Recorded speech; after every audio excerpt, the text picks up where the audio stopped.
Hurts like the devil. Dear friend, But that's better. pull up a chair and pour yourself some coffee. Thank you. This is a story about two people who found each other when neither was looking about, cornbread shared in hard times, and kindness given without expecting anything back. My grandmother would have called it providence. I reckon she was right. There's a particular kind of silence that settles over a place when hope has packed its bags and left. I reckon most folks my age know that silence we've met it at hospital bedsides, at graveyards, at kitchen tables where bad news was delivered over cold coffee. Clara Danvers knew it too. Though she was young yet, she'd grown up with it in the cramped boarding house rooms of St. Louis, in the space between her mother's labored breaths during those final months. But standing on the weathered platform of Thornfield Station, watching the train shrink to a dark speck against the amber horizon, she discovered a new variety of quiet altogether. This was the silence of being completely, utterly alone in a land she didn't know, waiting for a man she'd never met, clutching a letter full of promises that now felt thin as the paper they were written on. The station master squinted at the letter like it might bite him. "Mercer, you say—" He turned the paper over, held it up to the fading light. His fingers were stained with tobacco, nails cracked and dirty. "S. Mercer? That's what it says." Clara kept her voice steady. She'd learned young that showing weakness was like bleeding in front of wolves. It only made things worse. "He was supposed to meet me here." The smell of coal smoke still hung in the air, sharp and acrid, mixing with the red dust that coated everything. The locomotive's whistle echoed somewhere down the valley, growing fainter. Metal creaked as the track settled in the afternoon heat. The old man scratched his jaw. Gray stubble rasped against his palm. "Well, ma'am, I know who Silas Mercer is. Everybody in these parts knows the Mercer name. Owns the Star Ranch biggest spread between here and the territorial line." Clara's heart lifted, then sank again when she saw his face. "But I ain't seen nobody from Star Ranch come through today. Not yesterday, neither." He handed the letter back, and something in his eyes looked almost like pity. "You sure you got the right day?" She unfolded the letter again. "Read the date for the 100th time. June 14th. Today was June 14th. She pulled her mother's small brass watch from her pocket, the one keepsake she'd never sell, no matter how hungry she got, and checked the date again. The watch had belonged to her grandmother before that, its face yellowed with age but still keeping perfect time. June 14th. She'd counted the days on the train like a child counting to Christmas. "I'm sure—" The station master shrugged the slow, heavy shrug of a man who'd seen too many disappointed faces on this platform. "Could be he got held up. Ranch work don't keep a no schedule. Could be tomorrow. Could be— How far is it to town?" He blinked at the interruption. "Beg pardon, Sal. The town. How far me? Crestwood's about 10 miles west." He gestured vaguely toward where the sun was bleeding into the hills. "But ma'am, it'll be dark in 2 hours. And that road ain't— Is there a shortcut?" The old man's eyebrows climbed toward his hat. He studied her for a long moment, this thin woman in her faded calico dress. Dust already settling in the creases of her face, one battered valise at her feet. Whatever he saw made him sigh. "There's a path through Saddleback Canyon. Cuts 3 miles off the journey." He pointed northwest, toward a gap in the low hills. "Follow the creek bed till you see a split rock looks like a broken tooth. Bear left there. But I wouldn't recommend to— Thank you kindly." Clara picked up her valise. The leather handle was worn smooth from her mother's hands, then her own. Everything she owned in the world fit inside it: 2 dresses, 1 wool shawl, her mother's herb journal with its pressed flowers and careful notes, a tin-type photograph too faded to make out the faces anymore. "Ma'am!" The station master's voice stopped her at the edge of the platform. "You sure about this next train comes through Thursday? You could wait here. Send word to the ranch. I've done enough waiting, I reckon." She stepped off the platform onto the packed dirt road. The ground was hard and red, cracked like old pottery. The smell of sage and dry grass filled her nose, strange scents. Nothing like the soot and river smell of St. Louis. Somewhere in the distance, a hawk screamed. Clara touched the watch in her pocket, felt the familiar weight of it against her hip. Her mother had wound that watch every night before bed, right up until her hands grew too weak to turn the stem. Keep moving forward. Clara girl, her mother used to say. The Lord helps those who help themselves. Clara squared her shoulders and started walking. The canyon swallowed sound the way a well swallows stones. Clara had been walking for nearly an hour. The walls of Saddleback rose on either side, not tall, but steep enough to block the wind and trap the heat of the dying day. Sweat trickled down her back, plastering her dress to her skin. The valise grew heavier with every step. She hadn't passed another soul. No wagons, no riders. Nothing but the scrub brush and the red rock and the distant chatter of the creek the station master had mentioned. The silence pressed against her ears like cotton wool. What kind of man doesn't come to meet his bride? She'd asked herself that question 100 times since stepping off the train. The letter had been so careful, so precise. She'd read it until she could recite it from memory. Dear Miss Danvers, I am a man of few words and fewer graces, but I am honest, and I will be good to you. The West is hard country, but there is beauty here if you know where to look. I have land, a sturdy house, and need of a companion. If you are willing to take a chance on a stranger, I will meet you at Thornfield Station on June 14th. Respectfully yours, S. Mercer. 47 words. She'd staked her whole life on 47 words. Foolish girl, whispered a voice that sounded like her mother but sharper, meaner, the voice of fever and pain. What did you expect? Clara stopped walking, pressed her palm against the canyon wall to steady herself. The rock was warm from the sun, rough against her skin. She could feel her heartbeat in her fingertips. She closed her eyes, drew a breath, let it out slow. I'm not foolish, she told the voice. I'm brave. There's a difference. She opened her eyes and kept walking. The horse appeared around the bend like a ghost. Clara froze. Her hand tightened on the valise handle, not that it would do much good as a weapon. But a body had to hold on to something. But there was no rider. The horse, a tall chestnut with a white blaze on its forehead, stood in the middle of the path, reins trailing in the dust. It watched her with large, liquid eyes, ears pricked forward. Dried foam crusted its neck. Wherever it had come from, it had been running hard. Easy, Clara murmured, stepping closer. Easy, now. The horse snorted, but didn't bolt. Its flank twitched when she reached for the reins. That's when she saw the blood. Dark stains on the saddle, smeared along the horse's right side. Too much to be from a scratch or a scrape. Clara's stomach dropped. She followed the trail of disturbed earth with her eyes, the scuff marks in the dust, the displaced stones. They led around a tumble of boulders toward a section of the canyon wall where fresh rockfall had spilled across the path. Walk away, said the sensible voice in her head. Get on the horse. Ride to town. Find help. But her mother's voice, the real one, the kind one, said something different. When you see someone in need, Clara girl, you don't walk past. That's not who we are. Her feet were already moving.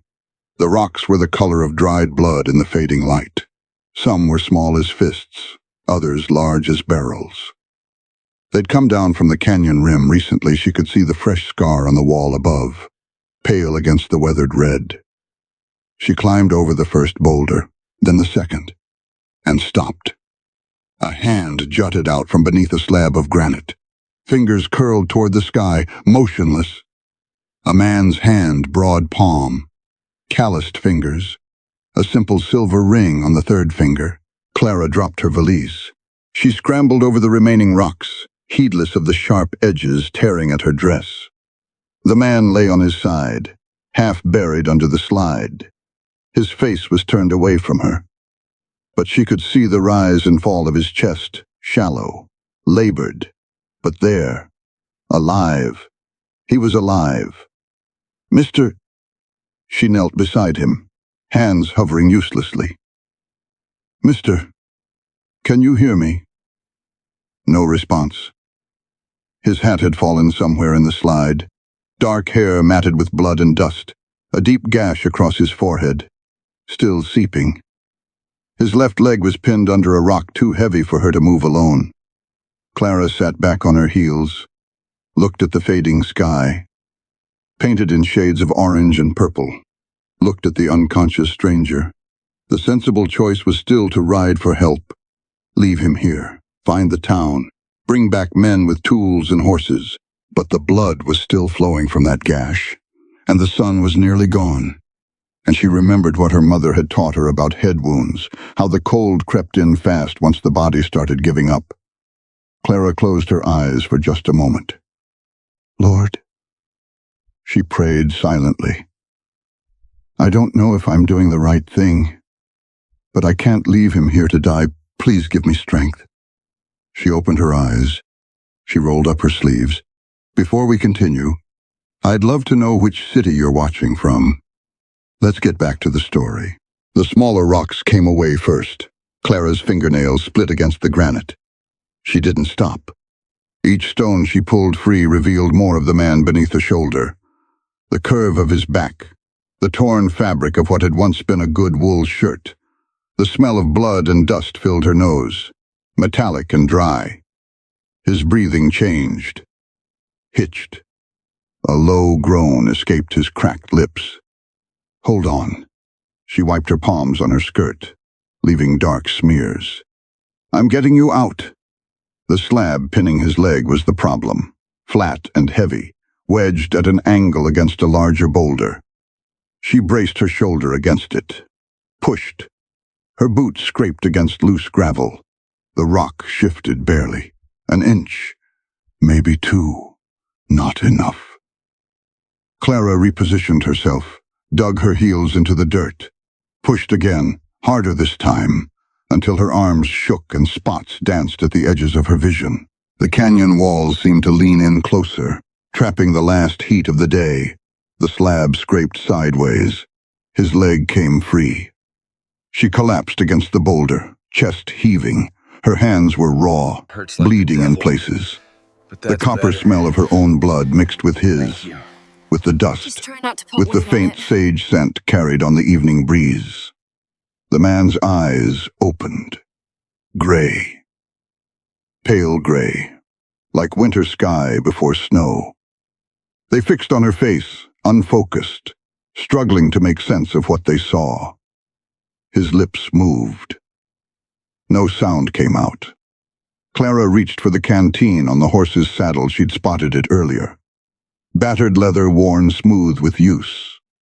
She unscrewed the cap, lifted his head with one hand and tipped a small amount against his mouth. He swallowed, coughed, swallowed again. Water, he rasped. I know. Easy now. Not too fast. His eyes drifted shut. Opened again, fixed on her with something approaching clarity. Who? Another cough, wet and rattling. Who are you? Doesn't matter right now. She examined his leg in the dying light, swollen, already purpling at the ankle. But the bone hadn't broken through the skin. Small mercies. The gash on his forehead was worse than she'd thought. Deep enough to show white beneath the red. It needed cleaning, stitching. Things she couldn't do here in the failing dark. There's a cabin. His voice was barely a whisper now. Half-mile. Follow the creek. Then his eyes rolled back, and he went limp in her arms. Clara looked at the horse, looked at the unconscious stranger, looked at the last sliver of sun vanishing behind the canyon rim. Half a mile, in the dark, with a man twice her weight who might not live till morning. Getting him onto the horse nearly broke her. Clara hooked her arms under his shoulders, pulled. His boots dragged furrows in the dirt, leaving dark trails in the fading light. Dead weight, that's what folks called it. And now she understood why. Every muscle in her back screamed. Her knees buckled twice before she managed to prop him against a boulder. The horse stood patient, watching with those liquid eyes. Its breath came warm against Clara's cheek, smelling of grass and dust. "Come on now." Clara grabbed the man's belt with one hand, his shirt collar with the other.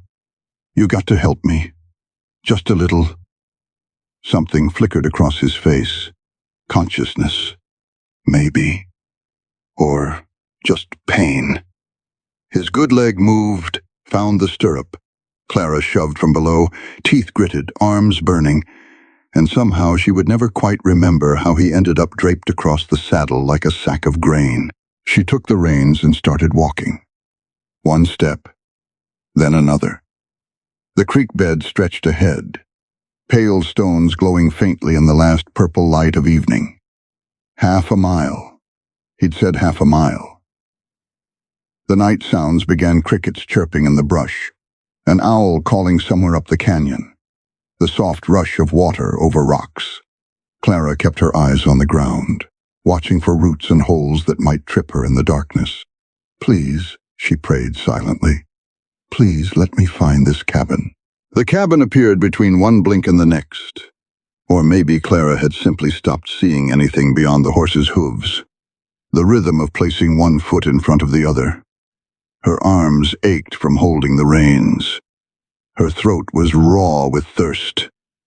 But there it was, a dark shape hunched against the hillside, barely visible against the trees. The creek gurgled past its western wall, black water catching fragments of starlight.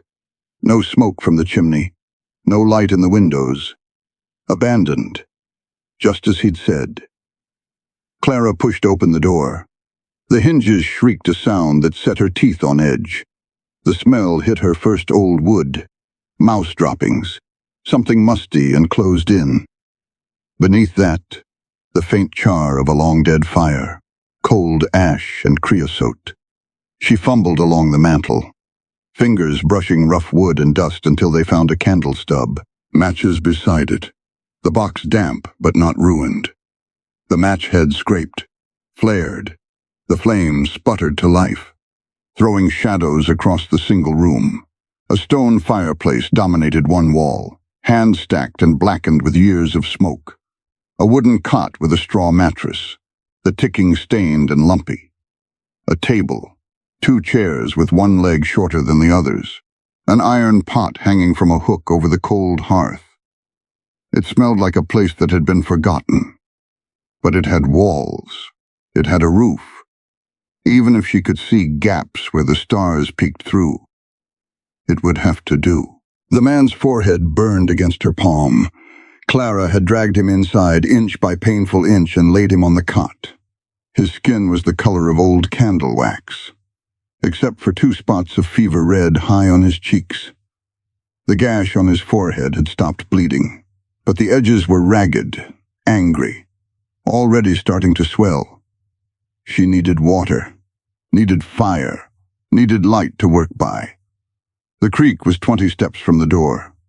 Clara found the dented copper pot, carried it to the water's edge.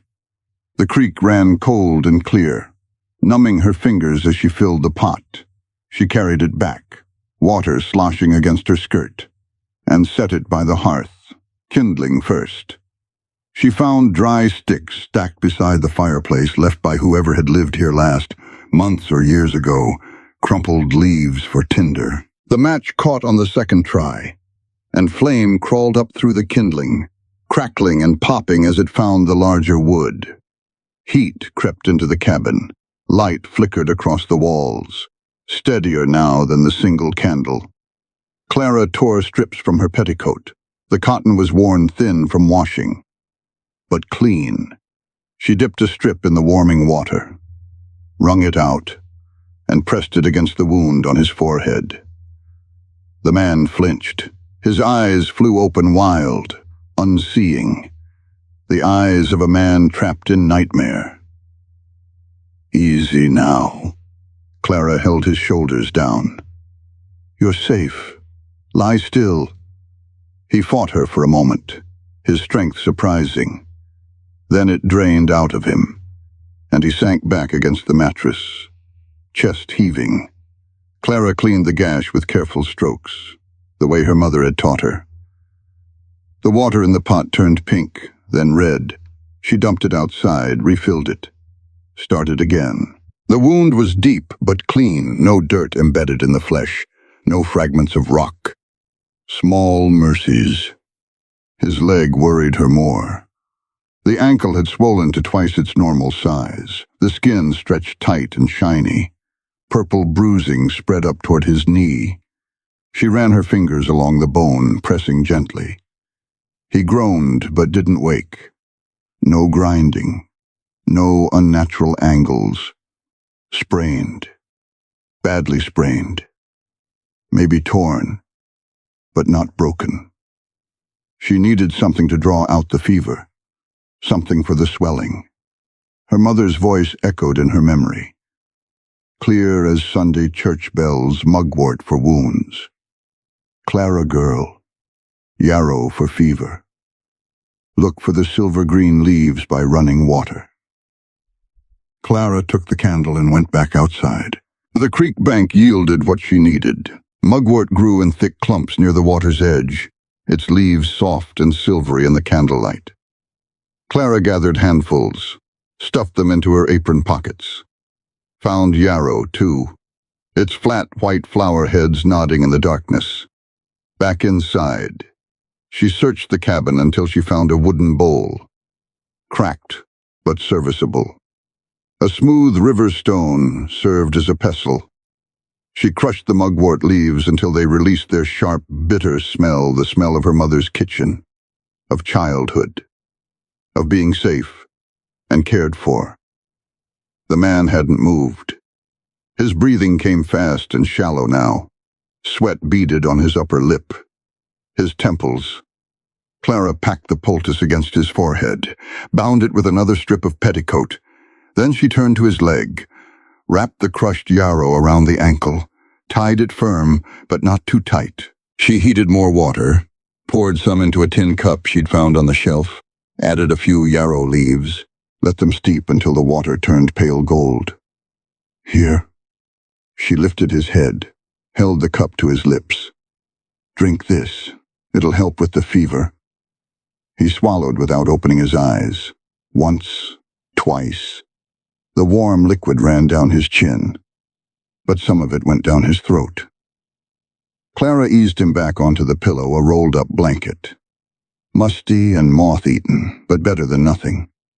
Then she sat down on the floor beside the cot, her back against the rough wood, and waited. The fever peaked somewhere in the deep hours of the night. Clara lost track of time. She only knew the rhythm: check his forehead, wring out the cloth, press it against his burning skin. Again, again. His body shook with chills even as heat radiated off him in waves. He muttered words she couldn't understand. Names, maybe. Once. He grabbed her wrist with startling strength, his eyes open but seeing something far away. "I'm here," Clara said, though she didn't know why. "I'm here." His grip loosened. His eyes closed. She changed the poultice twice, fed the fire when it burned low, the wood crackling and popping in the silence. The darkness outside the window shifted from black to gray to the pale pink of approaching dawn. And slowly, so slowly, she almost didn't notice his breathing steadied. His skin cooled beneath her palm. The trembling stopped. Clara let out a breath she hadn't known she was holding. Her shoulders ached. Her eyes burned from the smoke and the sleepless hours, but the worst had passed. He woke with the first true light of morning. Clara was dozing against the cot, her neck bent at an angle that would ache for days. The sound of his voice jerked her upright. "Where?" He coughed, dry and rasping. "Where am I?" "Safe." She reached for the water pot, poured some into the tin cup. "A cabin by the creek. You told me about it before you passed out." He took the cup with shaking hands, drank. His gray eyes moved around the room, taking in the fire, the bandages, the strips of torn petticoat drying on the hearthstones. "You did all this?" Clara didn't answer. The question didn't need one. He studied her face for a long moment. Something shifted in his expression, confusion giving way to something harder to read. "Who are you?" "Someone who was walking through that canyon." She took the empty cup from his hands. "Your turn." "Who are you?" The pause lasted a beat too long. "Eli," he said finally. "Name's Eli." Clara watched his eyes when he said it, watched the way they slid sideways, just for a heartbeat, before meeting hers again. Her mother had always said Clara had a gift for reading faces, for knowing when someone was telling the truth and when they were selling snake oil. This man, this Eli, was hiding something. She didn't know what. Didn't know why a wounded stranger in the middle of nowhere would have reason to lie about something as simple as his own name. But she knew one thing for certain. He wasn't telling her the whole truth. The cornbread had gone stale 3 days ago. Clara unwrapped it from the cotton cloth, the same cloth her mother had used for Sunday baking, still carrying the faint ghost of her kitchen. The edges crumbled under her fingers, dry and yellow-brown. She'd been rationing the squares since St. Louis, one small piece each morning, making them last. Now only 2 remained, and her stomach had been hollow since yesterday. She thought of her mother standing at the old cast-iron stove, mixing cornmeal and buttermilk in the chipped blue bowl. The smell of it baking had filled their tiny rooms every Sunday afternoon, warm and sweet. The one luxury they allowed themselves. "Always share what you have, Clara girl," her mother used to say. "The Lord sees what we do when no one's watching." Clara broke the larger piece in half, then in half again, weighed the portions in her palms. The man on the cot, Eli, if that was really his name, watched her with those gray eyes. He'd been awake for 2 hours now, propped against the wall, his bandaged legs stretched out before him. He hadn't complained, hadn't asked for food or water beyond what she offered. Just watched. Clara crossed the cabin, her boots scuffing against the packed dirt floor. She placed the larger portion in his hand. He looked down at it, looked back up at her. The cornbread sat in his palm like something precious, like something he didn't quite know what to do with. "Eat," Clara said. "You need the strength more than I do." "What about you?" "I've got mine." She returned to her spot by the fire, settled onto the floor with her back against the warm hearthstones. The cornbread was dry in her mouth, crumbly. The sweetness faded to almost nothing. She chewed anyway, slowly, making it last. Each swallow landed in her empty stomach like a pebble in a dry well. The silence stretched between them, filled only by the crackle of the fire and the distant murmur of the creek. A mockingbird called outside, its song bright and insistent through the gaps in the cabin walls. Eli ate slowly, methodically.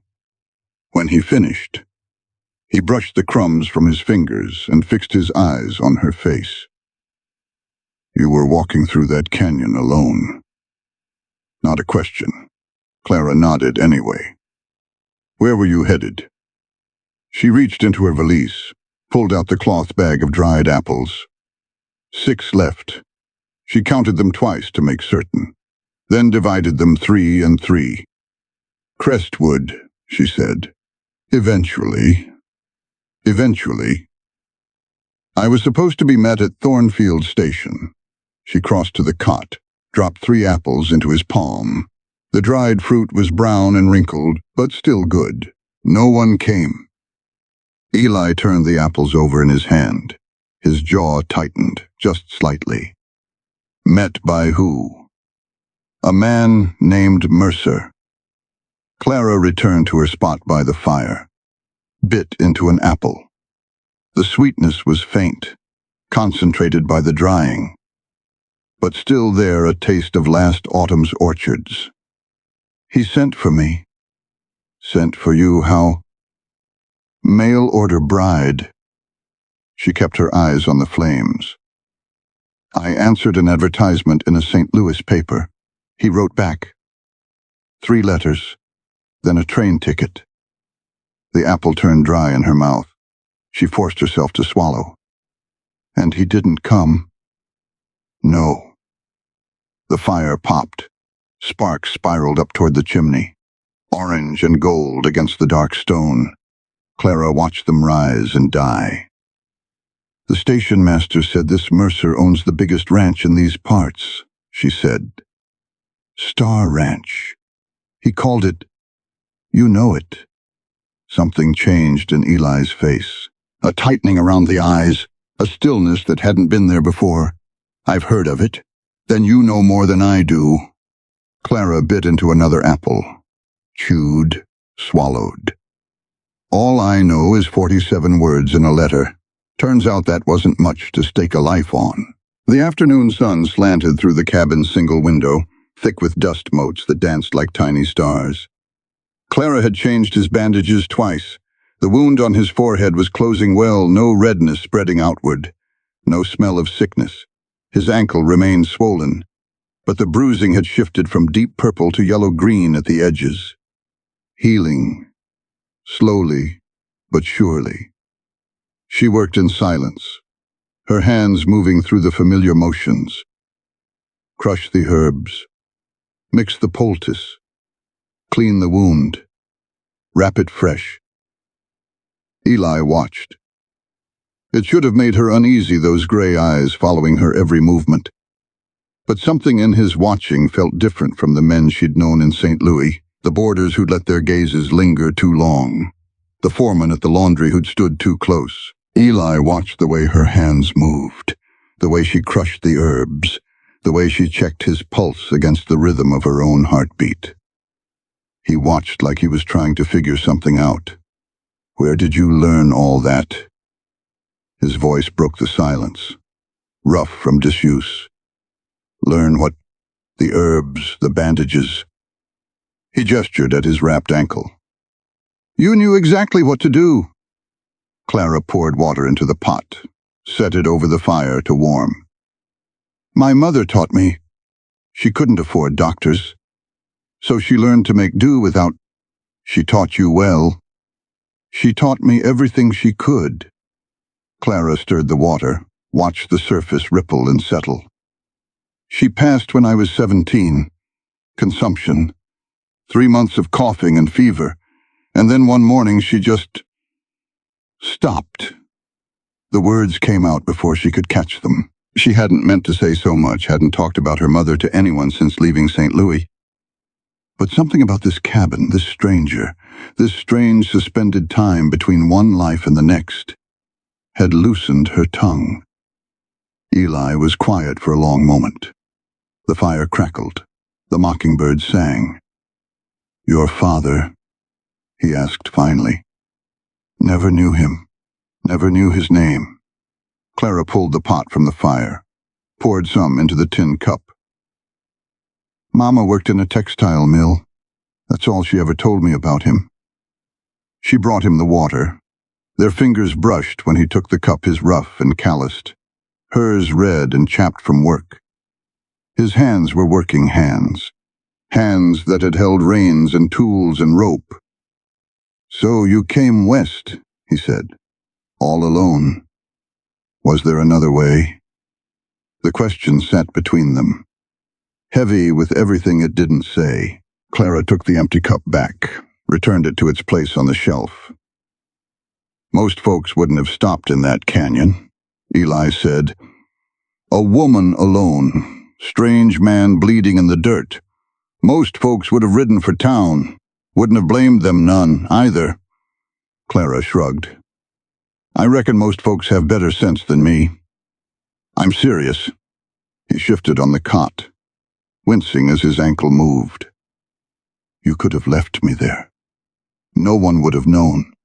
I would have known. Hurts That's like not. The devil. He stopped. But that's better. Swallowed. Thank What you. I mean is, Just try not to comment on it. why did you stay? She thought about the question, really thought, the way her mother had taught her to think about important things. Because you were hurt, she said finally. And I was there. It's not more complicated than that. Eli tried to stand near sunset.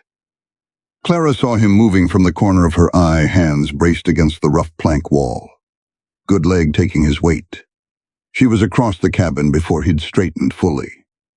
Her hand on his arm. What in the world do you think you're doing? Testing it. His face had gone pale with the effort. Sweat beaded at his temples. Can't stay flat on my back forever. You can stay off your feet for more than one day. He ignored her, shifted his weight to the injured leg just slightly. His breath caught. The muscles in his jaw went tight as wire. But he didn't fall. See, the word came out thin, strained. I'm all right. Clara kept her hand on his arm. Through the worn fabric of his sleeve, she could feel the tremor running through him, the effort it took just to stay upright. You're stubborn as a mule, she said. That's not the same as all right. Something flickered at the corner of his mouth. Not quite a smile, but close enough. Fair point. She helped him lower himself back onto the cot. He moved carefully, deliberately, a man used to being in control of his body, unused to having it fail him. When he was settled, he closed his eyes. His breathing slowly steadied. Thank you, he said without looking at her. For everything. The bandages, the food. A pause. For not leaving me in that canyon to die. Clara gathered the empty cup, the used bandages, the mortar with its residue of crushed herbs. Small tasks to keep her hands busy while her mind worked. You'd have done the same. Eli opened his eyes, looked at her with an expression she couldn't quite read. Would I? The question startled her. She turned, cup in hand, to find him watching her with that strange intensity. I don't know, she admitted. I don't know anything about you. The fire crackled. Outside, the light was fading, painting the window amber and gold. You're right, Eli said quietly. You don't. Clara waited for more. An explanation. A confession. Something. But he only turned his face toward the wall and closed his eyes, leaving her alone with the dying fire and the growing dark, and the certain knowledge that the man she'd pulled from that rock slide was carrying something heavy, something he had no intention of sharing. 3 days in the cabin, and Eli could walk. Not well, not far, but he could hobble from the cot to the door without Clara's arm beneath his shoulder, could stand at the threshold and look out at the creek, the trees, the slice of blue sky visible through the canyon walls. Clara watched him from the hearth, where she was grinding yarrow for a fresh poultice. His back was straight, despite the limp. His shoulders squared even when pain pulled at the corners of his mouth. A man used to standing tall, she reckoned. A man who didn't take kindly to being brought low. I can help, he said without turning around. With the water, the firewood, something. You can rest. I've rested plenty. He turned then, and the morning light caught his face, the healing gash, the stubble darkening his jaw, Those gray eyes that gave away nothing and saw everything. Please. The words seemed to cost him something. Let me be useful. Clara set down the mortar, wiped her hands on her apron. Fine. You can fill the water pot. But if you tumble into that creek, I'm not fishing you out. Something shifted in his expression. Not quite a smile, but close. Fair enough. He didn't fall. Clara watched from the doorway as he made his way down the bank, the wooden bucket hanging from his good hand. His bad leg dragged slightly, and twice he stopped to steady himself against a cottonwood trunk. But he reached the creek, filled the bucket, carried it back without spilling more than a few drops. By the time he reached the cabin, his face was gray with effort. Sweat darkened the collar of his shirt, but his eyes held something that hadn't been there before, something fierce and hard-won. She took the bucket from his hands. Sit down before you fall down. He sat, didn't argue. Clara poured some of the water into the iron pot, set it over the fire to heat. The rest she left in the bucket by the door. They'd need it for drinking, for washing, for the 100 small tasks that kept them alive in this place. You're good at this, Eli said from the cot. At what? Getting by. He was watching her again. That way he had making do with next to nothing. Most folks would have given up by now. Clara stirred the pot, watched the surface ripple and settle. Crying doesn't put food on the table. My mama taught me that. She sounds like a wise woman. She was practical. That's all. She knew we couldn't afford to fall apart. The fire crackled. Steam began to rise from the water. Clara added the crushed yarrow, watched the liquid turn pale green, breathed in the sharp medicinal smell. You don't talk much about yourself, she said. The words came out before she could stop them. She kept her eyes on the pot, stirring, stirring. Nothing worth telling. Everybody's got a story. Some stories are better left alone. Clara lifted her head, met his gaze across the small cabin. The distance between them couldn't have been more than 10 feet, but it felt like a canyon. You know mine, she said. The mill, my mother, the letters, the train. She set down the stirring stick.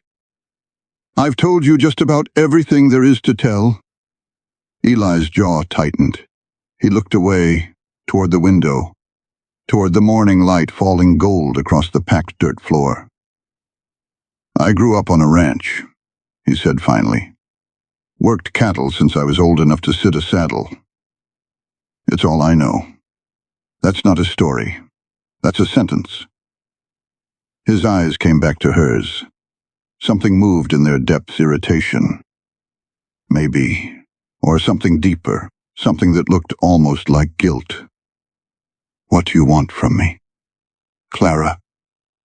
The question hung in the dusty air. Clara thought about it, really thought, the way her mother had taught her. Nothing, she said at last. I don't want anything from you.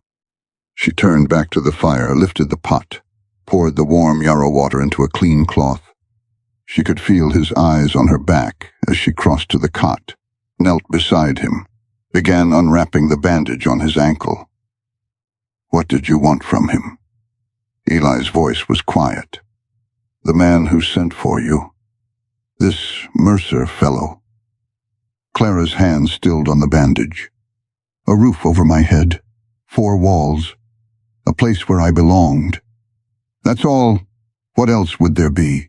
She peeled away the last layer of cloth. The swelling had gone down considerable. The bruising was fading to yellow at the edges, the angry purple giving way to something gentler. Another few days, and he'd be walking proper. Another few days, and he'd leave. Most women want more than that, Eli said. Security, comfort, money. Clara pressed the warm cloth against his ankle. He flinched but didn't pull away. Most women have choices. She wrapped the fresh bandage with practiced hands, the motions automatic after so many days. I had a boarding house room I couldn't pay for, and a job at a laundry that barely kept me fed. When you're drowning, you don't ask whether the rope's made of silk or hemp. You grab hold and hang on. She tied off the bandage, sat back on her heels.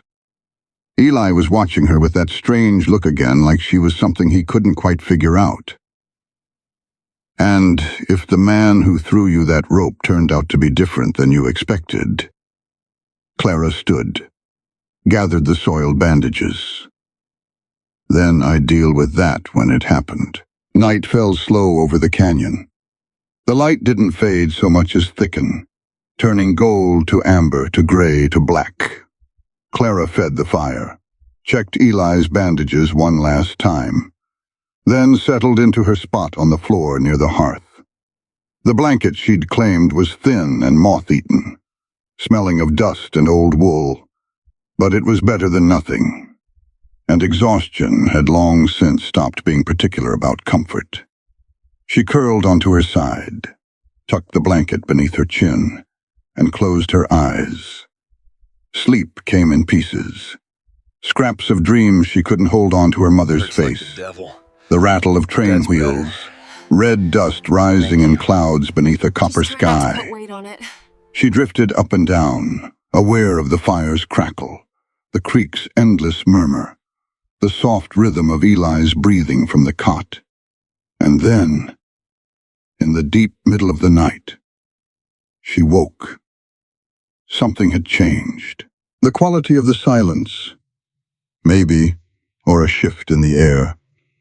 Crickets sang outside, loud and constant.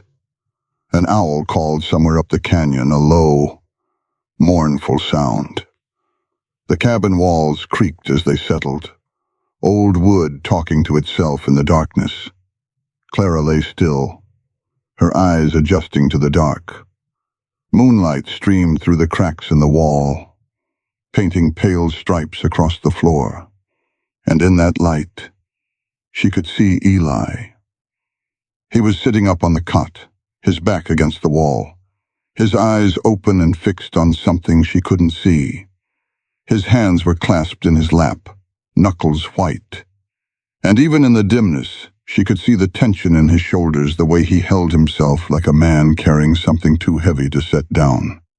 Clara watched him through her lashes, keeping her breathing slow and even, pretending sleep, wondering what kept him awake when the rest of the world had gone quiet. His lips moved. She couldn't hear the words, barely a whisper, meant for no one but himself. But she caught fragments, shapes of sound in the darkness. Should have told her. Can't. She doesn't know. His head turned. Toward her. Clara held her breath, kept her eyes nearly closed, prayed the moonlight wasn't bright enough to give her away. Eli looked at her for a long moment. The fire had burned down to embers, casting his face in shadow and faint red glow. She couldn't read his expression, couldn't tell whether he knew she was awake. Then he turned away, faced the wall. His shoulders rose and fell with a breath that might have been a sigh, or might have been something closer to surrender. Clara waited until his breathing changed, until she was sure he'd finally drifted into sleep. Then she opened her eyes fully, stared at the ceiling where moonlight made patterns through the gaps, and turned the question over and over in her mind. She doesn't know. Know what? What was this man hiding? What burden was he carrying that kept him awake in the small hours, whispering confessions to the empty air, and when the truth finally came out, as truth always did? Sooner or later, which side of it would she find herself standing on? 5 days, and the cabin had started to feel like something close to home. Clara knew where the floorboards creaked, the spot near the door, the loose plank by the hearth. She knew which corner of the fireplace drew the best draft, how the morning light fell through the window in a golden slant that reached the cot by mid-morning. She knew the sound of Eli's breathing when he slept slow and deep, like water moving over stones, and the different sound when he was awake, but pretending not to be. Small things, the kind that accumulated without asking permission. She was sorting herbs at the table when Eli pushed himself up from the cot and actually walked, without the wall to lean on to the cabin door. "I need some air," he said, not asking, stating. Clara set down the yarrow stems. "Your ankle is fine." He pushed the door open. Sunlight flooded in, warm and bright, carrying the smell of pine and creek water. "Better than fine. I need to move around some." She watched him step outside. His gait was still uneven, favoring the bad leg, but the limp had faded to barely a hitch in his stride. A week ago, she'd worried he might never walk right again. Bodies were peculiar things, fragile and stubborn in equal measure. Clara wiped her hands on her apron, gathered the herbs into a cloth bundle, and followed him out. The creek caught the midday sun and scattered it into 1,000 bright pieces. Eli stood at the water's edge, his face tilted up toward the sky. His eyes were closed, and for a moment he looked almost peaceful. The hard lines of his face softened, the tension gone from his shoulders. A meadowlark sang somewhere in the brush, its song bright and complicated.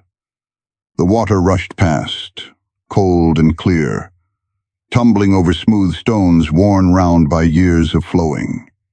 Then he heard her footsteps on the gravel and turned, and whatever she'd seen slipped away behind his usual careful expression. "Show me," he said.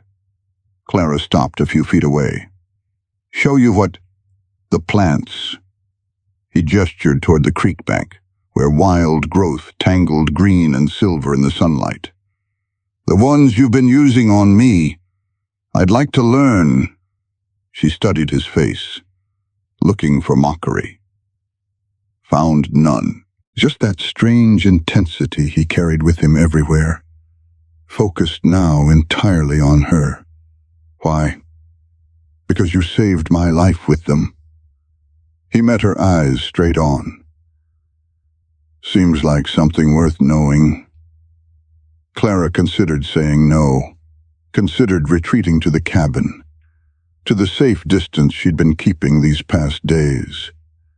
But his eyes held genuine curiosity, the kind she rarely saw in men, and she'd spent too many years being overlooked to turn away someone who actually wanted to listen. "All right," she said, "but pay attention. I don't intend to repeat myself." She taught him the way her mother had taught her hands in the dirt, names and uses braided together like thread. Mugwort. Clara pulled a stem, held it up so he could see the silvery underside of the leaves. They felt soft between her fingers, almost fuzzy, releasing their sharp green smell at her touch.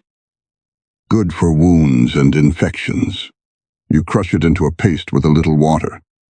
The smell tells you when it's ready bitter, like medicine ought to be. Eli took the stem from her hand. Their fingers brushed, brief and warm. He turned the plant over, studying it with the same careful attention he gave everything. "How do you know it's mugwort and not something that'll make things worse?" "The leaves."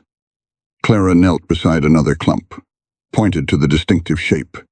Damp earth soaked through her skirt at the knees, cool and rich-smelling. "See how they're cut, almost like feathers. And that silver-green color underneath. Nothing else around here looks quite like it." He knelt beside her. His shoulder was close to hers, close enough that she could feel the warmth coming off him. Smell the wood smoke and sweat and something underneath. That was just him. Clara stood up quick, moved to the next plant. "Yarrow." She kept her voice steady. "The white flowers, there. Good for fever, for bringing down swelling. You can steep it in hot water for tea, or wrap the leaves straight on the skin." Eli followed her, slower, his ankle protesting the uneven ground. But he didn't complain, just watched and listened, and asked questions that showed he was truly hearing what she said. What about that one? He pointed to a low-growing plant near the water's edge, its leaves broad and deep green, catching the light. Doc. Clara crouched down, her reflection wavering in the creek beside her. The water was so clear she could see the pebbles on the bottom, brown and gold and gray. Good for rashes, insect bites, that sort of thing. The root's the useful part, you have to dig for it. She pulled some leaves aside to show the thick root beneath. But you've got to be careful. There's another plant looks similar, grows further from the water. That one will make you plenty sick. How do you tell them apart? Practice. She let the leaves fall back into place, straightened up. Her knees ached from crouching. A reminder she wasn't as young as she used to be, though she wasn't old yet either. My mama made me learn every plant in the woods behind our place, tested me till I could name them with my eyes closed. Eli was quiet for a spell. When he spoke again, his voice had gone soft. She sounds like a good woman. Your mother. Clara's throat tightened. She turned away, pretended to study a cluster of chamomile growing between two flat rocks. The little white flowers nodded in the breeze, cheerful and innocent. She was practical, Clara said. That's what kept us alive. They worked their way along the creek bank, Clara pointing out plants, Eli listening and learning. The sun moved across the sky, slow and warm. Shadows lengthened. The air grew cooler as the afternoon wore on, carrying the sweet smell of water and green growing things. Clara lost track of time, lost track of the careful distance she'd been keeping. There was something about teaching that opened her up, words flowing without the usual guards, her hands moving to show what her mouth described.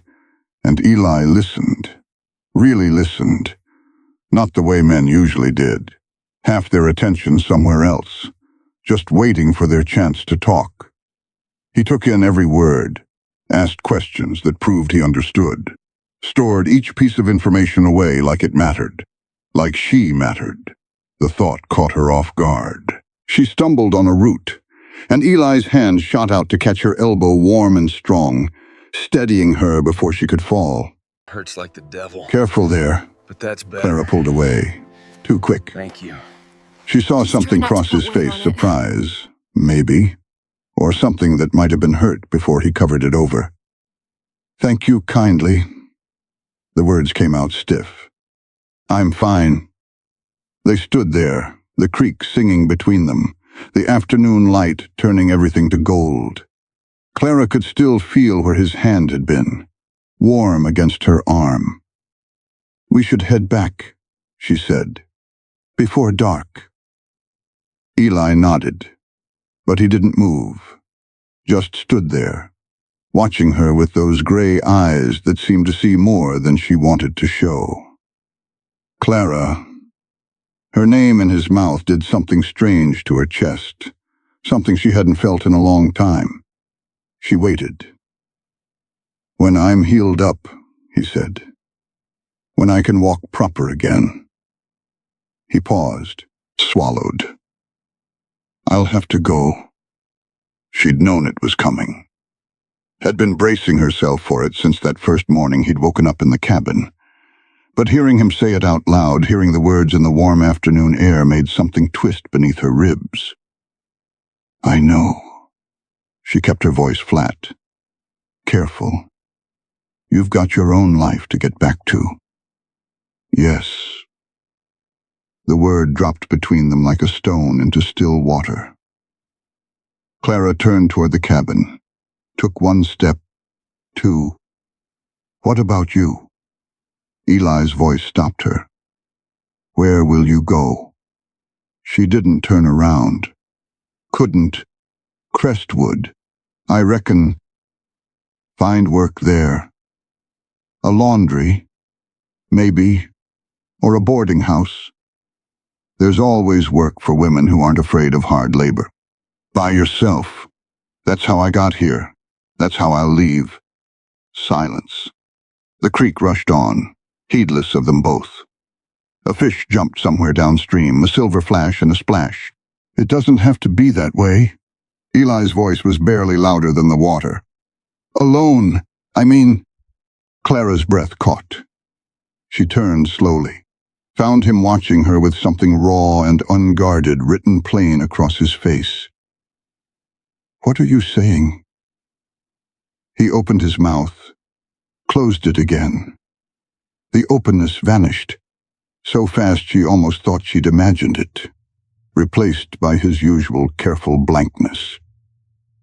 "Nothing." He looked away, toward the cabin. "Never mind. Forget I said anything." But Clara couldn't forget. Couldn't unknow the way he'd looked at her in that unguarded moment, like she was something worth having, something worth keeping.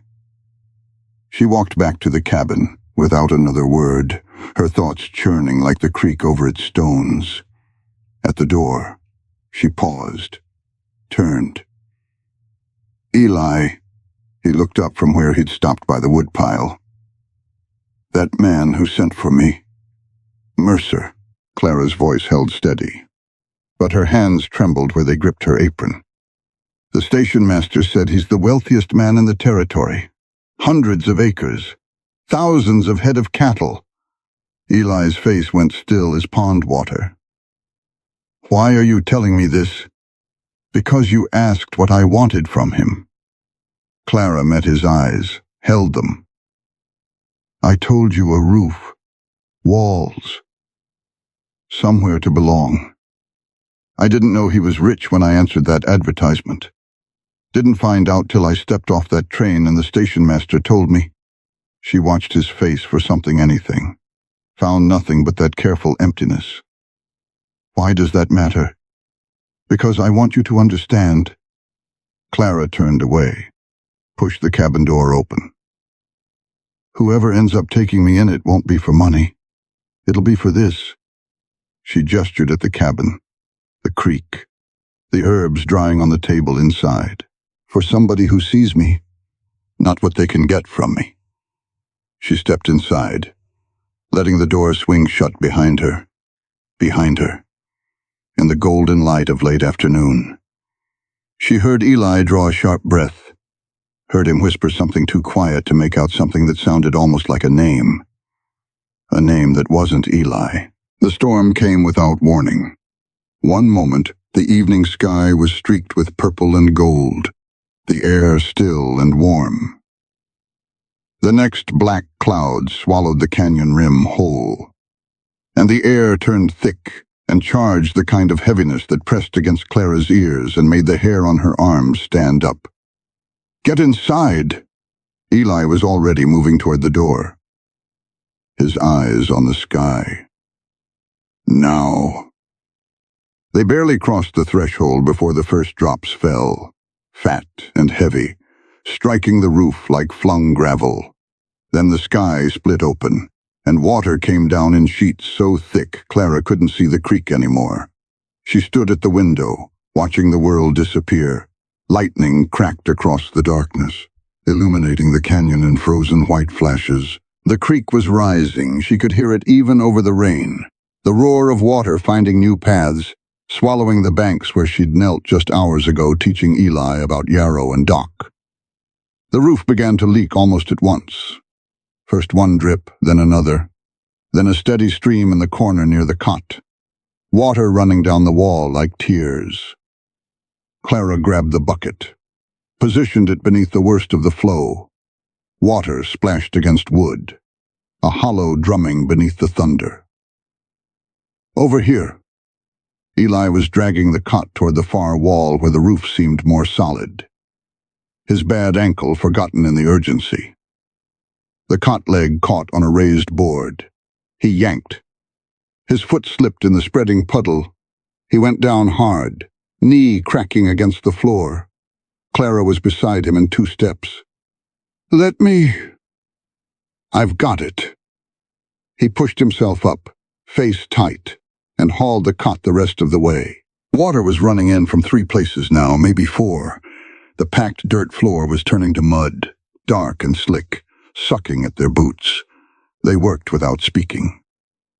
Clara gathered what she could save: the blankets, her valise, the precious herbs she'd spent days collecting. Eli wrestled the table away from a growing pool, stacked their remaining food on the highest shelf he could reach. His hands were shaking. Hers were too. Another leak opened in the roof. Then another. By midnight, the cabin had become a swamp. The corner near the hearth was the only spot still dry barely, a space maybe 4 feet square, pressed against the warm stones. Clara and Eli huddled there, backs to the wall, the single moth-eaten blanket stretched across both their shoulders. The fire had died when water found its way down the chimney, turning the coals to hissing black nothing. And now the darkness was complete, except when lightning split the sky. Clara's teeth chattered. Her dress was soaked from the waist down, heavy and cold against her legs, plastered to her skin. The smell of wet wool and mud filled her nose, and beneath it, the sour smell of her own unwashed body. A week without a proper bath. A week in the same clothes. She'd stopped noticing it until now. She drew her knees up, wrapped her arms around them, tried to make herself small. This was what her life had come to, crouching in a leaking shack in the middle of nowhere, covered in mud and creek water, shivering beside a man she didn't really know. No money, no prospects, no one in the world who knew or cared whether she lived or died. The woman who'd stepped off the train at Thornfield Station, clean dress, hopeful heart, letter clutched in her hand like a promise. That woman seemed like a stranger now. A fool. A child who'd believed that 47 words could change her life. Lightning flashed. In the brief white glare, Clara saw herself as if from outside, mud-streaked, shivering, pathetic. A stray dog looking for shelter. Her mother would be ashamed. The thought hit her like a slap. She pressed her face against her knees, hiding from the darkness, hiding from Eli, hiding from herself. Clara. His voice was barely audible above the rain hammering the roof. She lifted her head, found his face in the darkness, a pale shape. Nothing more. There's something I need to tell you. The words hung between them. Clara waited, her heart beating slow and heavy in her chest. I haven't been. He stopped, swallowed, started again. When you found me in that canyon, when you asked my name, Thunder exploded overhead, so close the whole cabin shook. The horse screamed outside, a sound of pure animal terror. Eli was on his feet before Clara could react, lurching toward the door. The horse, if she runs off. He threw the door open and disappeared into the wall of rain. Clara scrambled up, stumbled to the doorway. Lightning showed her the scene in frozen snapshots, Eli fighting through mud that sucked at his boots with every step, the horse rearing against her tether, eyes white with fear, rain driving sideways in the wind, so thick it looked like smoke. She watched him grab for the reins, watched his boots slide in the muck, watched him go down. He fell hard, face first into the mud. The horse's hooves came down inches from his head, churning the ground to black soup. He rolled, came up on his hands and knees, mud coating his face, his hair filling his mouth. He spat, grabbed for the reins again. The horse reared. He held on. For a long moment it was just the two of them, man and beast. Locked in a battle neither could afford to lose. Eli's bad leg buckled. He went down on one knee in the muck, sank past his ankle, but his grip on the reins didn't break. The horse screamed again, pulled, fought. Then something shifted. The animal's head dropped. Her sides heaved. She stood trembling, beaten down by the storm, and Eli Looks like pulled the himself devil. upright using the saddle That's for better. support. He led her to the lee Thank you. side of the cabin, Just try not to tied the put reins weight to on a it. post driven deep in the ground. His hand slipped twice on the wet leather. Mud ran down his face in dark streams, dripping from his chin, his nose, the ends of his hair. When he came back inside, he looked like something dragged up from the grave. Mud caked every inch of him, his clothes, his skin, the creases of his face. He stood in the doorway, water streaming off him in rivers. And for a moment he looked less like a man than something the earth had chewed up and spat out. Clara handed him the blanket. He took it, didn't wrap it around himself, just stood there holding it, dripping filth onto the floor, staring at nothing. "What were you going to tell me?" The question came out harder than she meant it to. Eli flinched like she'd struck him. "Nothing." He turned away, moved toward the dry corner, leaving a trail of muddy footprints. "It doesn't matter. It does matter." "Clara, you were about to say something." She followed him, stood blocking his path to the wall. Rain drummed on the roof. Lightning flickered. "Before the horse, before the thunder, you were going to tell me something. And I want to know what it was." Lightning flashed again. His face appeared in the white light, mud-streaked, exhausted, and something else. Something that looked like shame, burning so bright it hurt to see. "Not tonight." His voice was barely a whisper. "Please, not tonight." Clara studied him for a long moment, the mud in his hair, the tremor in his hands, the way he couldn't meet her eyes. She stepped aside. They didn't speak again that night. Clara curled into her corner, wet and cold and miserable. Eli sat against the opposite wall, the blanket draped over his shoulders, mud drying in cracks across his face. The storm raged on. But inside the cabin, a different kind of silence had taken hold. She must have slept, because she woke to stillness. The rain had stopped.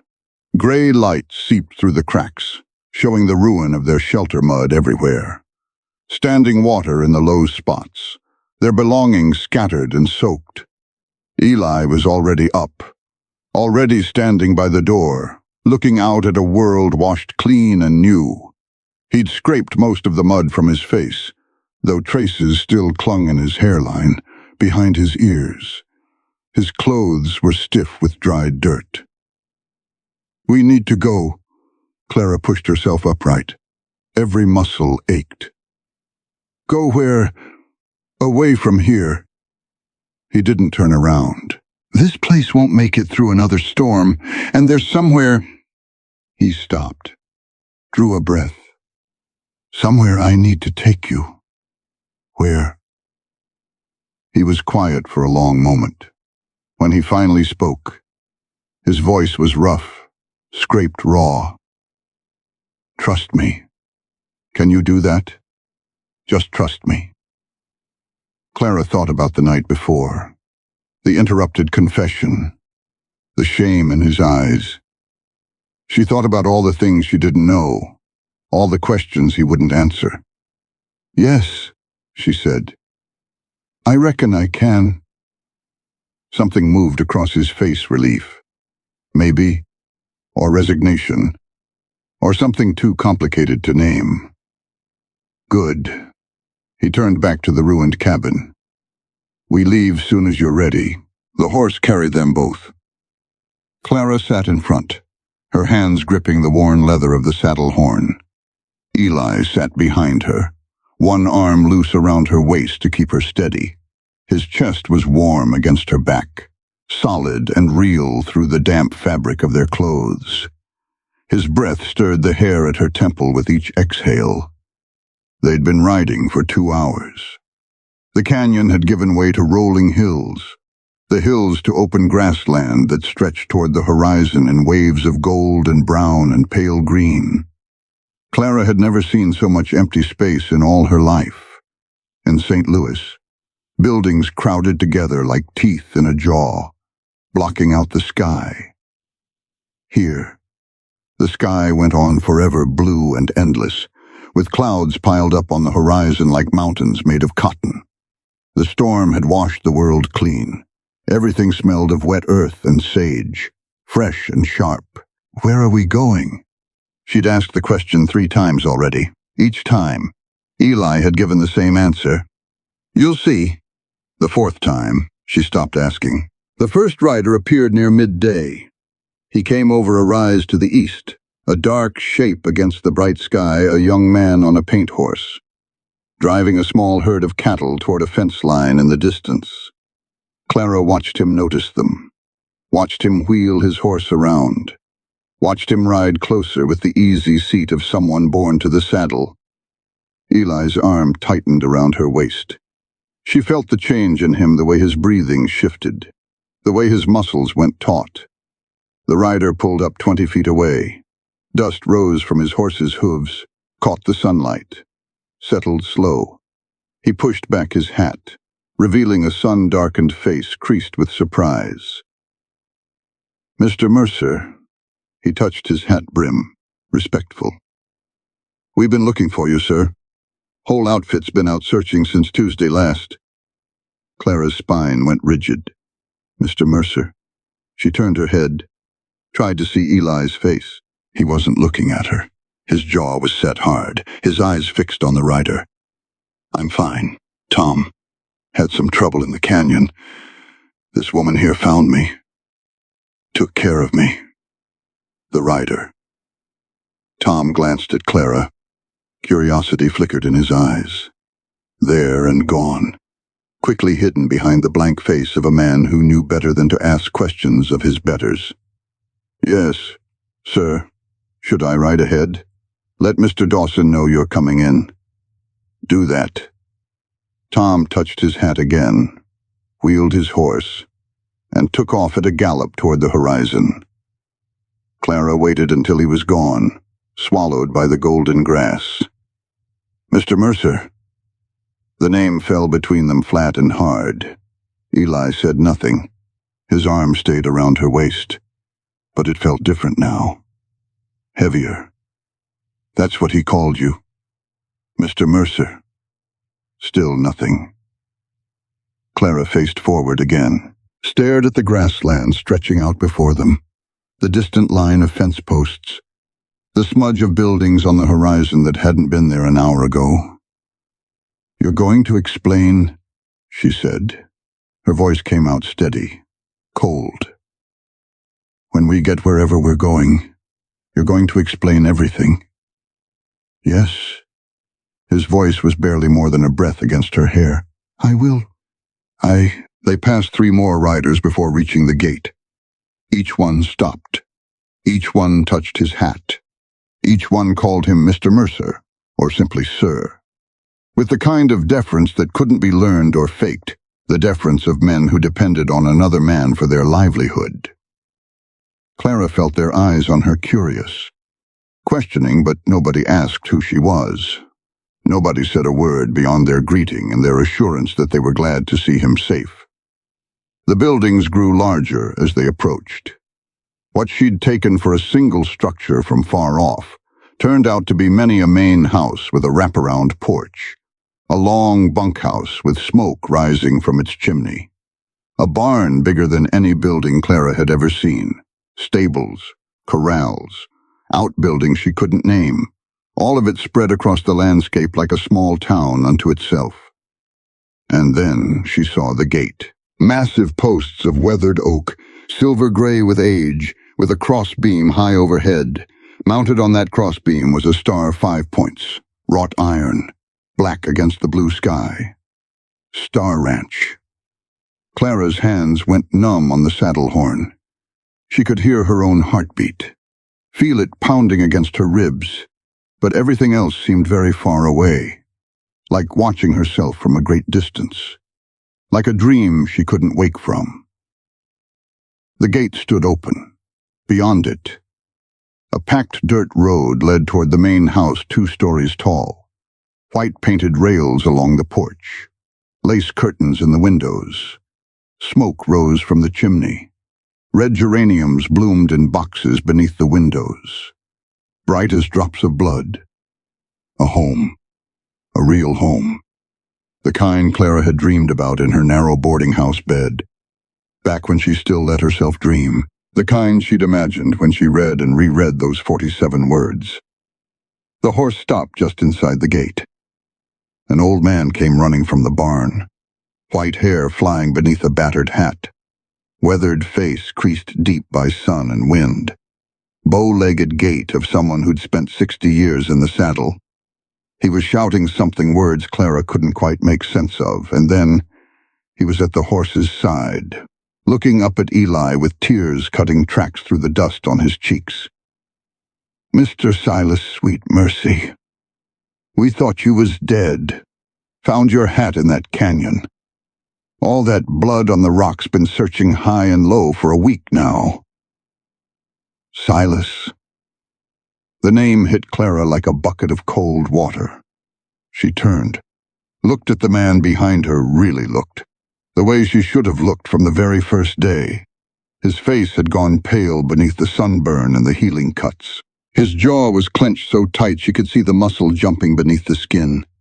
And his eyes, those gray eyes that had watched her so careful for a week now, were fixed on her face with something that looked like a man waiting for the axe to fall. Silas. The word came out wrong. Crooked. Not Eli. He didn't deny it. Silas Mercer. Her voice grew stronger. Harder. Mercer. The man who wrote me those letters. The man who was supposed to meet me at the station. The old man, the foreman, she reckoned went quiet. His eyes moved between them, relief giving way to confusion. "Ma'am." Clara ignored him. She was sliding down from the horse now, her legs unsteady beneath her, her hands shaking as she gripped the saddle to keep from falling. Hurts like Her the boots devil, hit the packed dirt. but that's The ground better. felt too solid, too real. Thank you. You Just try knew. not to put weight on it. She faced Silas, still mounted, still looking down at her with that terrible expression. "From the very beginning, you knew who I was." "Yes." One word. No excuse, no explanation. "You let me think." Her voice cracked. She swallowed, started again. "You let me tell you everything.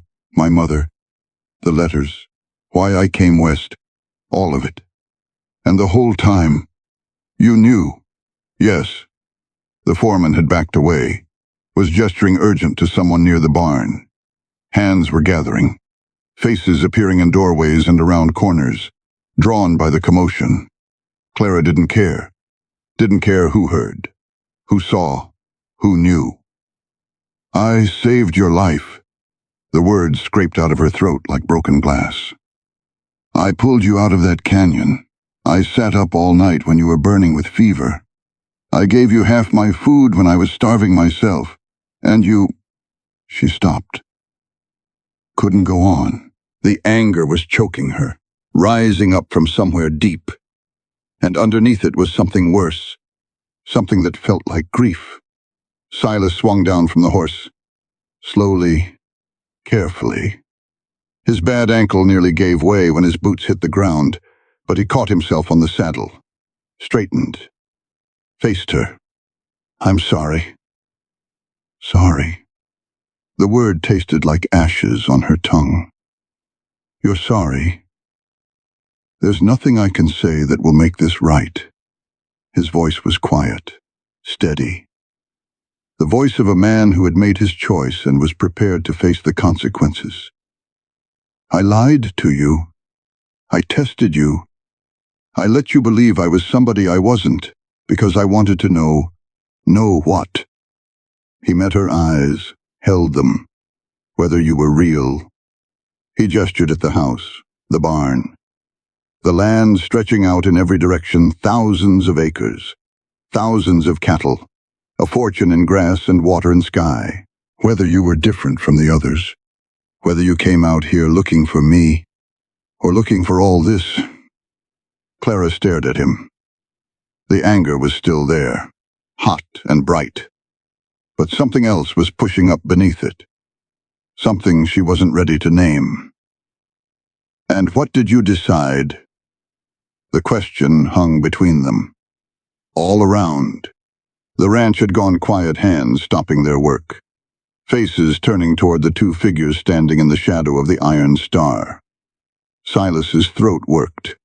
He swallowed once, twice.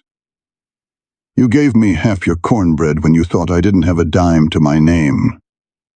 His voice had dropped so low she had to strain to hear it. "You taught me about plants like I was worth teaching. You sat with me through that storm when you could have stayed warm by what was left of the fire." He took a step toward her. She didn't back away. "You asked me once what I wanted from the man who sent for you. I've thought about that question every single day since." He stopped. His hands hung at his sides, empty and open. "And the answer is you deserve better. Better than a man who lies. Better than a man who tests people because he's too scared to trust them." Clara stood still as stone.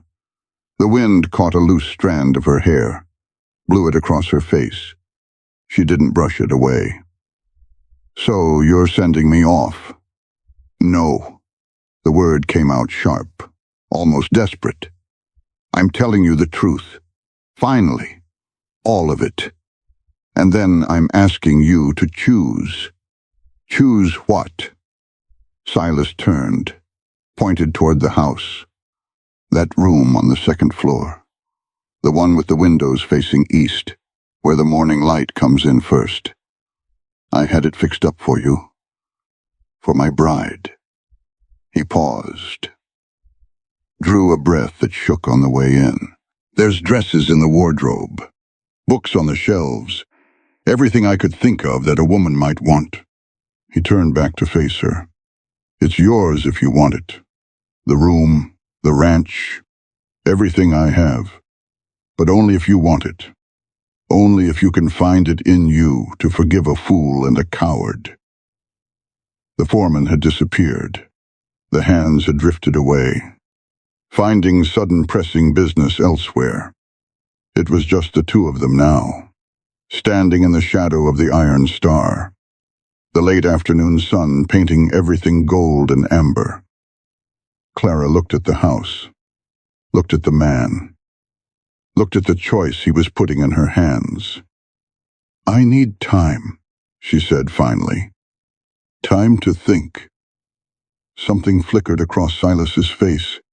Relief, fear, hope, all tangled together, impossible to separate. "Take as long as you need. It might be a good while."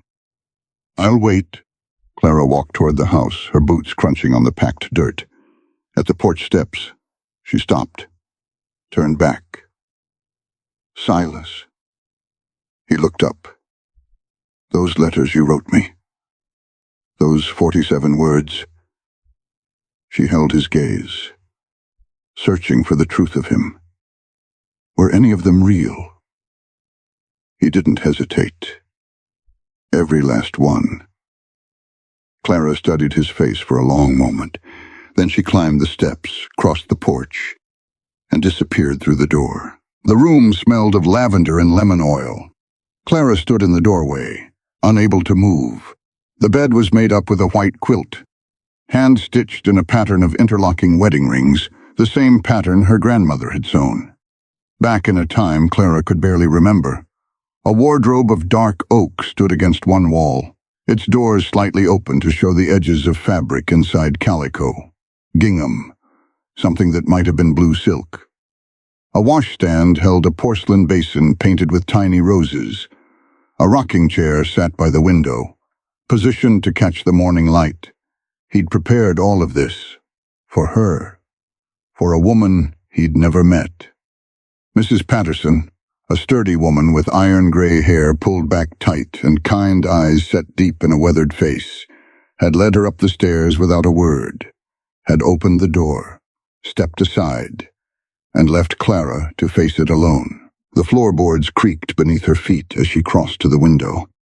The glass was wavy with age, distorting the view. But she could see the land rolling away toward the horizon, fences, cattle moving in slow clusters across the grass, the glint of water where a creek wound through the pasture. His land, his cattle, his creek, his lie. Clara pressed her forehead against the cool glass and closed her eyes. What did she want? The question had followed her all the way from St. Louis. She'd told herself she wanted safety, a roof, walls, a place where she belonged. But standing in this room prepared for a woman who hadn't existed yet. A bride Silas Mercer had dreamed into being. She understood that she'd been lying to herself too. She wanted to matter, to someone, to anyone. And for 10 days in a leaking cabin, she had... The knock came an hour later. Clara had washed her face in the porcelain basin, the water cool and clean, smelling faintly of roses from the soap left beside it. She'd combed the tangles from her hair with a silver-backed brush she'd found on the dresser. Changed into one of the dresses from the wardrobe, a simple blue cotton. Nothing fancy, but clean and whole in ways her own clothes hadn't been in weeks. She looked at herself in the mirror above the washstand. The face looking back was thinner than she remembered, older. But the eyes were the same her mother's eyes, dark and steady. "Come in." The door opened. Silas stood on the threshold, hat in his hands. Still wearing the mud-stained clothes from the road, he'd washed his face and hands, but dirt still clung in the creases of his neck, beneath his fingernails. He looked smaller somehow, diminished. "May I?" Clara nodded. He stepped inside, closed the door behind him, stood with his back against it, turning his hat in his hands, around and around. The silence stretched. "You wanted an explanation," Silas said at last. "A real one. Not what I said out there at the gate." Clara sat in the rocking chair by the window, folded her hands in her lap the way her mother had taught her. Waited. Silas moved to the center of the room. Stopped. His fingers worried at the hat brim, wearing it thin. 3 years back, a woman came to this ranch. He wasn't looking at her. His eyes were fixed on the floor, on a knot in the pine boards. Name was Catherine. She answered an advertisement. Same as you. Said all the right things. Smiled the right way. He paused. Swallowed. I married her inside a month. Thought I'd found... He stopped. Shook his head. Doesn't matter what I thought. What matters is that 6 weeks later she was gone. Took $2,000 from my safe and ran off with a gambler from Abilene. Clara's hands tightened in her lap. I sent men after her. They found her. Turned out she was already married, had been the whole time. The gambler was her husband. They'd been running the same game for years, moving territory to territory, ranch to ranch. Silas's jaw clenched. The hat brim crumpled under his grip. When your letter came, your first letter, I figured, here we go again. Another woman with a sad story and sweet words. He shook his head slowly. But something about the way you wrote. I couldn't stop puzzling over it. Couldn't stop wondering if maybe this time might be different. He looked at her then, finally. I was riding to meet you at the station. That's how I ended up in that canyon. I was on my way to you, Clara. And then the rocks came down, and when I woke up, I was there. You were there. His voice cracked on the words. And you didn't know who I was. Didn't know about the ranch or the money or any of it. You just saw a man who needed help. Clara stood, walked to the window, looked out at the fading light. So, you lied. I tested The word came out bitter, aimed at himself. I told myself it was different, but it wasn't. I lied to you because I was scared. Because the last time I let myself trust somebody, she took everything I had and laughed while she did it. I'm not her. I know that. Silas moved closer, stopped when there was still space between them. I knew it that first night, when you sat up with me through the fever. I knew it when you gave me half your food. I knew it every single day. But I couldn't. His voice broke. Clara turned, saw the tears he was fighting to hold back, the way his whole body trembled with the effort of keeping himself upright. I couldn't make myself tell you, because as long as I didn't say the words, I could keep pretending. Pretending you might still choose me when you found out. Pretending I hadn't already ruined everything. The silence that followed was different from before. Softer, somehow. The anger was still there in Clara's chest. She could feel it, coiled tight beneath her ribs, but something else was rising alongside it. Understanding, or the beginning of it. You should have told me, she said quietly. That first morning, when you woke up and saw me. I know. You should have trusted me. I know. I don't know if I can forgive you. Silas nodded. His cheeks were wet now, tears cutting tracks through what remained of the dust. I know that too. Clara looked at him, really looked. At the lines around his eyes, deeper than they'd been a week ago. At the gray coming in at his temples. At the weariness that went deeper than exhaustion. The weariness of a man who had built an empire and still felt poor. Who had everything the world could offer and trusted none of it. A man who was terrified she would walk away. The cornbread, she said. He blinked. Ma'am, in the cabin, when I broke it in half and gave you the bigger piece. Clara's voice was steady now, certain. You looked at it like nobody had ever given you anything before. Silas's throat moved. He didn't speak. That's when I knew something wasn't right. Not wrong with you, wrong with your life. Something had happened to make you forget what simple kindness looked like. She crossed to him, stopped an arm's length away. I came out here looking for a roof and 4 walls. That's what I told myself. But that's not why I stayed in that canyon. Not why I carried you to the cabin, or sat up through the fever, or taught you about plants down by the creek. Then why? The question was barely more than a breath. Clara reached out, took the ruined hat from his hands, set it on the bed, because you needed somebody, and I was there. The porch faced west. Clara sat in a wooden chair, watching the sun sink toward the horizon. The sky had turned to watercolors, orange and pink and purple. Colors she'd never seen in St. Louis, where smoke and soot dulled everything to gray.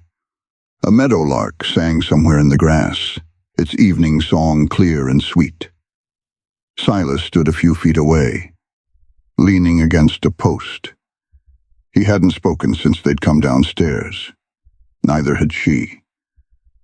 The silence wasn't heavy anymore. It was the silence of 2 people learning each other's rhythms, figuring out how to share space. I lied to you, Silas said finally. Yes. I don't have any words that can make it right. No. The sun touched the horizon. Golden light spilled across the grassland, painting the world in shades of honey and amber. Somewhere in the barn, a horse nickered.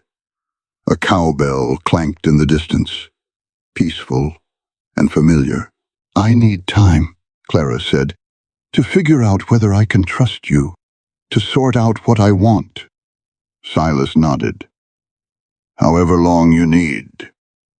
It might be weeks, might be months. I'll wait. Clara looked at him. at the lines of his face, softened by the dying light, at the hope he was trying so hard to keep hidden.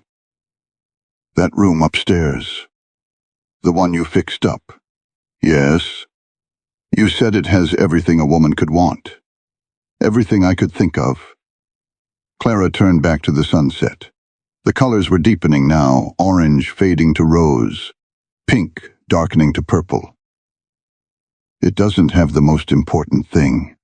Silas went still. What's that? Trust. Clara's voice was quiet but firm. That's the one thing you can't buy or build or set out pretty on a shelf. It has to be earned. She stood, walked to the porch rail, rested her hands on the smooth wood, still warm from the day's sun. But I'm willing to give it a chance to grow. She looked over her shoulder at him. If you are. Silas straightened, took a step toward her, stopped. I am. 2 words. 47 had brought her here. 2 might be enough to make her stay. Clara turned back to the sunset. The last sliver of sun dipped below the horizon, and the sky began its slow turn toward night. A single star appeared in the east, the first star of evening, bright and steady. Starlight. Star bright, she thought, and almost smiled at the memory. Her mother, standing at the window of their tiny room, teaching Clara the old rhyme. Behind her, she heard Silas move to the rail, felt him stand beside her close, but not touching. They watched the stars come out together, one by one, scattered across the darkening sky like seeds waiting to grow. Clara thought about her mother, about providence and second chances, about cornbread shared in hard times, and kindness given without expecting anything in return. She thought about 47 words on a yellowed piece of paper, and a man who'd written them meaning every one. Not forgiven, not yet. Maybe not for a good while yet, but here, both of them, choosing to stay. And for now, for tonight, that was enough. The end. I wrote this story thinking about my grandmother. She used to say that the truest measure of a person shows itself when nobody's watching, when there's nothing to gain. When the only witness is your own conscience and the good Lord above. Clara gave half her cornbread to a stranger she believed had nothing.